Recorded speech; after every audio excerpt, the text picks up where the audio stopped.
Are you the sort of people that like to better yourselves in any shape possible?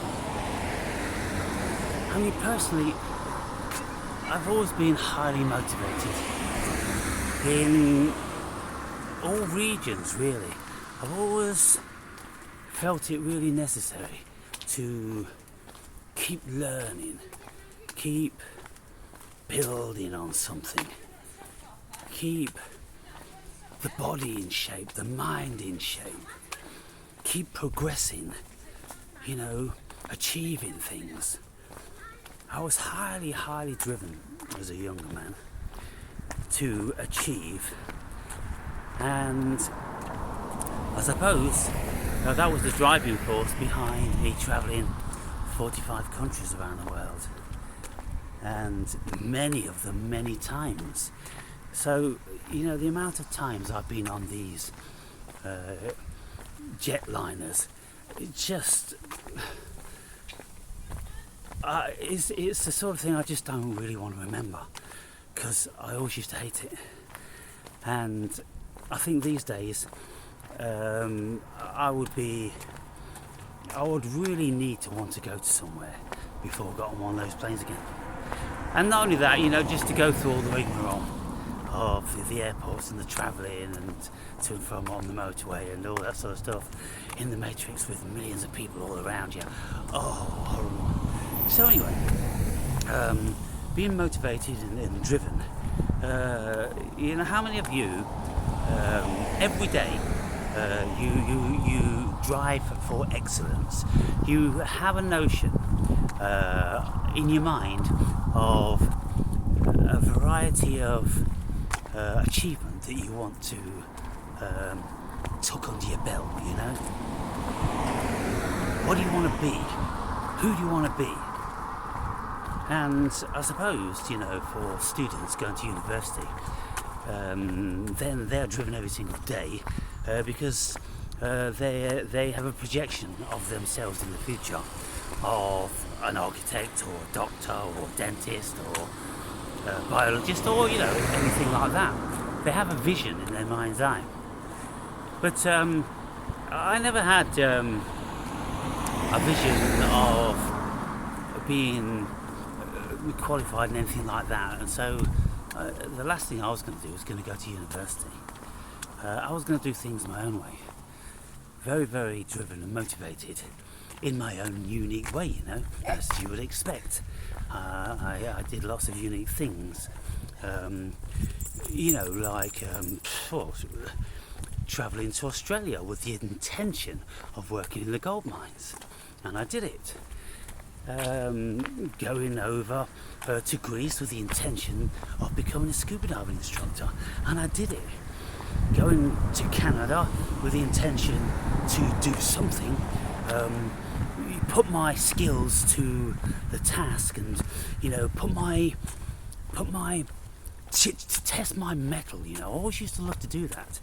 I just used to look at somewhere to travel to, and I'd have a small amount of money in my pocket when I got there, because the whole idea, it was going to be an adventure, and I was going to test my mettle and see if I could actually fend for myself in any country, anywhere in the world.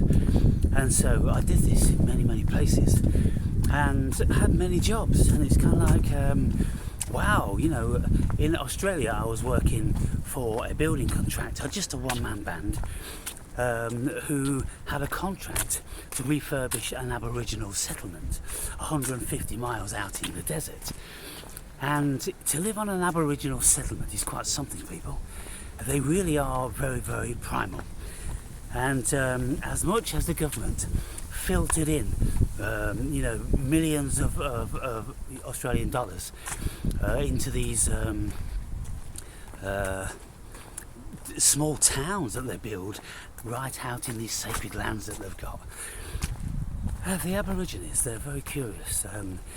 One of the jobs we had was to refurbish these buildings, whereby they'd just piled up kangaroo bones and horse bones and things like that. Once they've ate them, and they just throw them in the corner of a room. They wouldn't take them outside and bury them or anything like that. They wouldn't think about that. And the toilets, they were flushing toilets.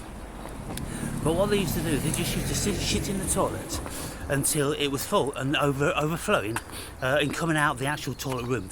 They never had the notion to flush the chain, flush the toilet, for goodness sakes. And so, people used to have to go up there and pump out all this shit and fumigate it and all different sorts of stuff.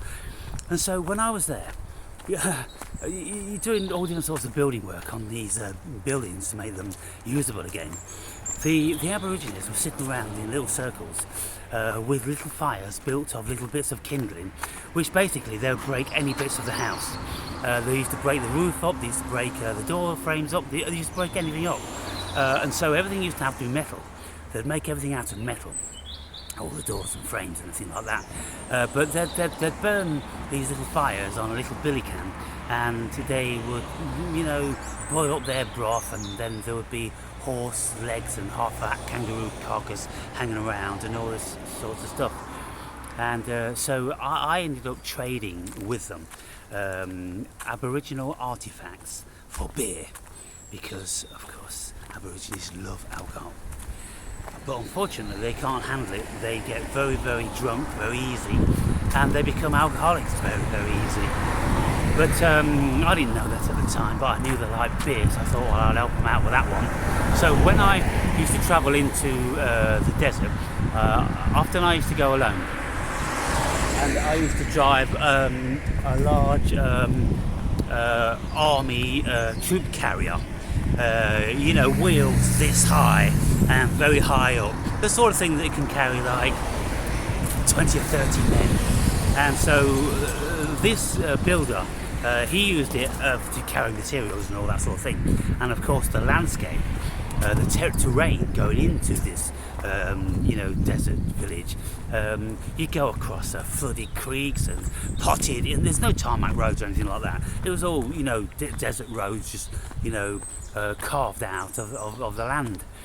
And so I'd be driving this army truck, and it'd be fucking really cool. I'd be like, wow, I'm in Australia, and I had my Cobra hat on, and I had all khaki gear on, khaki shorts and khaki shirt, and some really cool Australian desert boots. And my girlfriend at the time, mother of my daughter, she was a hairdresser, so she was working in the salon while I'd work away, 5 days, and I'd come back from the weekend. So I used to communicate with whoever I could that spoke a little bit of English, telling them that I wanted the boomerangs, and I wanted the clubs, and I wanted the spears, and a thing that's called a woomera. It's an extension to a spear. You put the spear in it and then you throw it. So I got a good bunch of original boomerangs, and all different sorts of clubs, which were, they had to have been like 100 or a couple of 100 years old, because the boomerangs were carved out of flint, and I could see every last little shaving, and they were absolutely phenomenal. Because the boomerangs, people, there's two varieties. There's one variety which is a very large one, about 1 metre long, which they use for hunting animals on the land, i.e. kangaroos. And so they'd weigh several pounds, and they'd throw these boomerangs, and they'd go through the air at one level, because what would happen is that on one end of the boomerang, one side of the boomerang, the camber would be down, and on the other side the camber would be up. So you've got these aerodynamics that one side is bringing it down, the other side is bringing it up, so it keeps it on level planing. These are Aboriginal people. These are people that are supposed to be really stupid, but they worked out those principles of flight thousands of years ago. And so when I got one of these boomerangs, I tested to see what it worked like, and I threw it, and it stayed 1 metre above the ground for as long as it had the energy to fly, which was probably about 50 or 70 yards. Absolutely incredible. So they would throw it at head height for kangaroos, and then the kangaroo would often, hopefully, be stunned. And so then they'd throw a spear in it when they got near them. The other variety of boomerang, which you'll all be aware of, is the returning one. And the reason why it returns is because one of the arms on it is shorter than the other. So when they throw it up into the air, it goes round and it works back down on itself, and it comes back almost to the exact same place where it was thrown from. And so how did they work this out, people? Don't you just love the Awake and Brave videos? Because you never know what you're going to get. And you get stuff that people just don't talk about. Whoever in the world has ever spoken about that? I've never actually heard anybody. That's stuff I observed myself. I worked out myself. I experienced myself. I was the one that went into the desert and found these ancient artifacts and gathered them up, and then worked out how they worked and how they were fashioned. And then I bought a didgeridoo, and I learned how to play the didgeridoo with the circular breathing, whereby you don't go bah, bah, bah. No, because when these people are sitting around the campfires at night and they're doing all their singing and dancing and everything, you want the constant thing. So they go bah, and they're breathing their nose into their cheeks, and they'd put it out, so they'd never need to stop. So you got a constant and all that sort of stuff. So you didn't know that either, did you? Come on, how many of you knew that? Yes.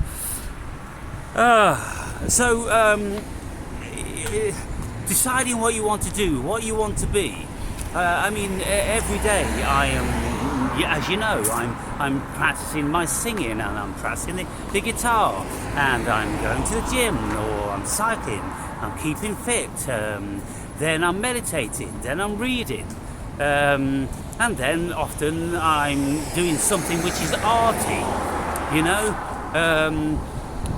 always learning about things and discovering new foliage and fungi and all different sorts of stuff like that, and experiencing things, psychically as well as physically. So I just wonder, what your dispositions are. Are you the sort of people that just do as little as you possibly can? You just get up, go to work, whatever, and then when you come back, you don't have any design or motivation to benefit yourself in any shape or form. And the things I speak about, you think are completely alien, and you just could never do it. I.e., going to the gym and pumping up the muscles, and expending that amount of energy. You would probably think it's absolutely superfluous, and there's no way would you do it. You just can't be bothered. You don't have the energy. Or you may think that it's pure vanity. But, in the early days, of course, there was a little bit of vanity, but it was never a large portion of vanity. For me, it was all about self-preservation. I knew, travelling the world, that if I was fit, strong and able-bodied and could protect myself, that was going to be very valuable. And very often it was. And it would give me the confidence to do the things that I did, because I knew how able-bodied I was. And I knew if I couldn't fight my way out of a situation, I could most certainly run it out, And so, to be very finely tuned is an enormously beneficial thing. But not only in a physical realm, people, in a mental realm. Because when you are supremely fit, you are what the cosmos designed you to be. And when you are supremely fit and you run and climb and walk through the natural environment without ever getting tired, and the heart's pumping massively, and I used to run across mountains. One day I ran across a mountain which was 19 miles, and the reason why I ran across it, this is in the Cape Verde Islands, by the way, a beautiful volcanic mountain, 19 miles. The reason why I did this, because I was staying in this tiny little village on the other side of the mountain. And there was only 2 little villages. One was on one side, one was on the other side. And there was only one shuttle bus that went in the morning to take people to the ferry to go to the mainland to work, and then to bring them back at the end of the day. There was no reason to have more than one a day, because they never had the traffic. So I missed that shuttle bus, and so I thought, well, fuck it, you know, I've either got to walk it or run it. And so at that time, of course, I was super fit. So I ran 19 miles in sandals and shorts. Can you imagine? Up a winding mountain pass, right up to the top, seeing incredible views and everything, and then coming back down the other side, and the road was cobbled. It was cobbled from the stone from that particular island. They weren't about to import, tarmac and shit like that. No, they cobbled it by hand. Lord knows how many years it took them to do that, but an incredible feat. And by the time I was halfway through at the top, my feet were all blistered and bleeding. But then, I stepped up the old marine thing, and I started singing marine songs. I don't know what you've been told, da, da, da, da, da, da. And I just make things up, and I did this. The more the greater the pain became, the more I was bleeding, the more determined I was, and I got louder and louder and more determined, until people working in the fields would just stop and look at me, this crazy white dude, running down the road, while singing songs. And fortunately, because I didn't stop, I got to an elevation whereby I was probably about an hour away from coming down and towards the harbour marina type place where the ferry was, and I saw the ferry was in, and I knew that it wasn't going to be longer than about half an hour, and so I made it just in the nick of time. I got on the ferry, and then it took away in about 5 minutes, so another perfect timing. Beautiful thing. So being motivated to get up and go out there and do things and learn, and every day I pick up books, and I'm learning some stuff about the world, about the human being, about the cosmos. What's the alternative? You just watch telly, or you just go to the pub, or you just sleep. I don't know what the alternative is. You tell me. If you do it, I'd be very interested in hearing from you. What do you do? If you don't self-actualize on a daily basis, if you don't have that compulsion, that drive, that desire, how do you live your life? Just being drifters. Who was it that spoke about being drifters? Neville Goddard or someone like that, saying don't be drifters, because if you're drifters then you'll end up being manipulated by negative energies, because you're never prepared to take the reins yourself, and you're easily beguiled. And anyway, people, wow, what a beautiful day. Apparently we're going to have like up to 23 degrees within a couple of days. It's like a summer's day again. For a week or 10 days it was drizzly, grey and miserable, and I'm like, oh fuck, not this shit again. I can't be doing this shit. But albeit it was cold and nasty like that, everywhere was still green. Everywhere, there's barely a leaf that's fallen, to be fair, people. Now, if we look at these lime trees behind us here, then you can see that there's only a few leaves which are yellow. The rest of them are still, fully green. And so, to look at this, you would think, well, they know that it's not about to get freezing cold any time soon.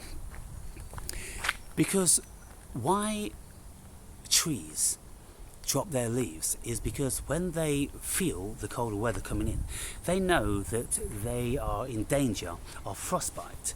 So they will suck back all of the sap and nutrients out of the leaves and allow the leaves to fall whilst they retain all of their life force in their trunk and roots deep under the ground where the frost can't affect them.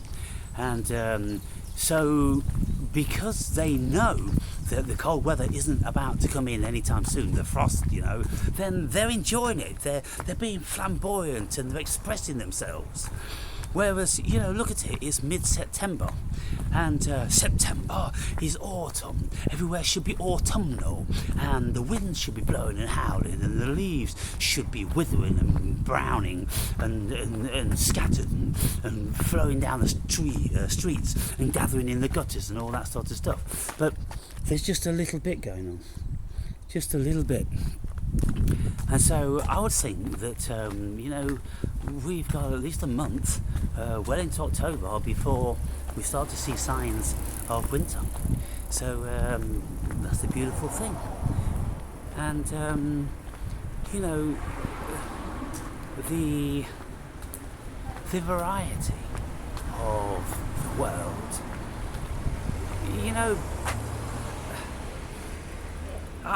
when you look at the seasons in the northern hemisphere, and I tell you, in the old days when I was growing up, when I was about 15, 16, 17, that sort of thing, we used to get guaranteed snow every year, January, February, March, and it could be like at least a foot deep or 2 feet deep.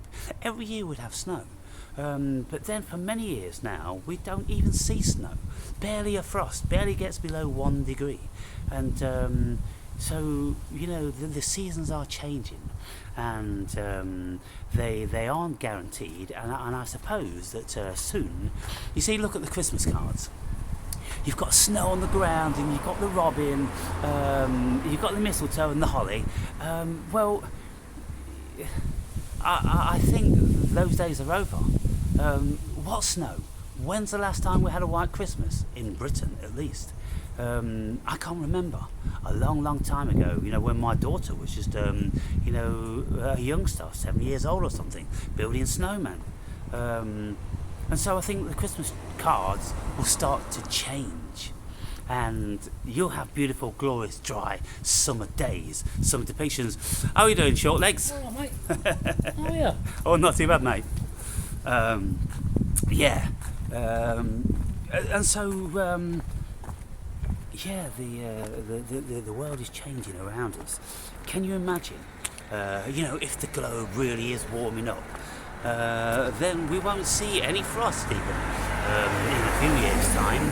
And so they would need to change these Christmas greetings cards, at least in the Northern Hemisphere, probably to match those in other parts of the world, because, Australia doesn't have any snow. Do they have snowmen in their Christmas cards? I don't think so. What about around the equator? Any Christian countries around the equator, are they having depictions of snowmen and robins? I don't think so. And so, look, people, just be observant, right? Observe all this stuff. And now I've said it, I guarantee you in the next 10 years, you'll start to see the changes. You will start to see Christmas greetings with sunny depictions, and maybe even crocuses and snowdrops depicted in them, because they're coming earlier and earlier.